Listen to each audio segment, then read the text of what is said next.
Chelsea and Danielle are there from my Oklahoma University group, which is a real thrill to see them here today. And this one is called Sweating It Out. When I was about to turn 40, I began a new spiritual quest. What's the meaning of life? Why am I here? Why was Kevin Costner cast as Robin Hood? Important questions like that. And so it was upon that late summer's eve that I was invited to a sweat. Okay. Off I went that Saturday night to the posh home of Skip and Nancy, who were the definition of a yuppie. Eager to be in with the in crowd and up to speed with all the latest trends, Skip and Nancy had invited a select few to engage in a new spiritual age quest in their luxury uptown backyard. Skip had created a sweat area, a cedar wood fire set in an expensive sunken barbecue pit. We sat around the fire and listened to Yanni, snacked on chicky brittle, and engaged in an enlightened talk. It was truly bonfire of the vanities. A month later, I found another event. This time it was an authentic sweat lodge. Awesome! Images of me snuggling by a fire in casual togs, toasting marshmallows. I was so excited that I bought a new white bathing suit, a white linen cover-up, and an expensive white gauze skirt. I curled my hair up special and put on lots of makeup. I didn't know what to expect, but I was going in style. What could go wrong?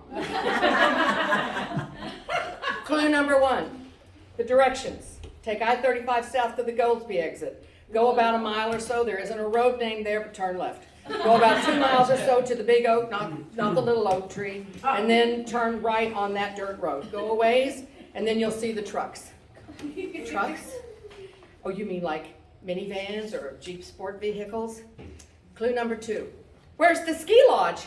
I asked one of the 6 large Native American men who stood wrapped in a beautiful woven blanket in the dusty dirt and tumbleweed clearing. He simply pointed to a low dome-like structure, an 8-foot diameter, approximately 5 feet in height, covered with blankets and animal skins. Clue number 3. Are we all going to go in there? I asked. Yes, they told me. We enter the lodge on our hands and knees in my brand new white skirt. Then we say our native name. Clearly an outcast, I noted that I had no name. A huddled conversation ensued, and it was decided that I would be given a Native American name that meant young beaver. The elders explained that in their tradition, participants crawl like a baby into the womb of the lodge. The ceremony represents birth out of the darkness, the red glow, the warmth, the wetness, and the small space becomes a womb. Okay. And so I slid into the tiny space, after the men, of course, and in the middle of the pack of blanketed women. When I say hot, I mean that if the devil himself had come in that tiny space, he would have repented his sins. My first sensation was that my eyelashes were melting. I saw some red spatters on my crossed legs. Oh no, my face is falling apart. One of the women told me it was just my rouge makeup that had turned to sweat. I reached up to feel my hair, and it burned my hand. Okay, if you can't beat them, join them. Using my destroyed skirt, I wiped the makeup and hair product out of my eyes, then used the skirt as a turban over my head. I was pretty. Suddenly, everyone threw off their blankets, and there they all sat naked. I would have screamed, but my brain was so sonified that I could not figure out how to form a sound. When the flap opening was closed, the lodge became pitch dark.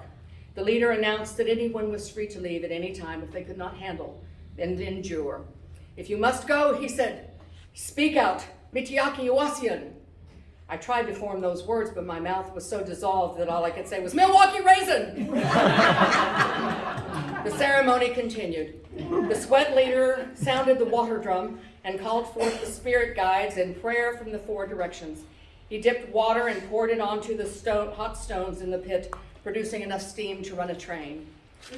The talking stick was passed, and all the people inside had an opportunity to speak, to pray, and to ask for guidance. To my surprise, they had issues just like me. I experienced a unique power of spiritual and emotional healing and growth that night. Respect, sincerity, humility, the ability to listen and slow down. I never saw those folks again, never went back, and can't even tell you how I got home without getting lost once. But on that autumn night in the dark woods of Oklahoma, I shared a oneness with the Creator and a special kinship with the people who were so kind and welcomed a misbegotten soul with open arms and warm hearts. Remember, young beaver, the wise keeper said to me. We are all trying to figure out what we're doing here and what we're supposed to do.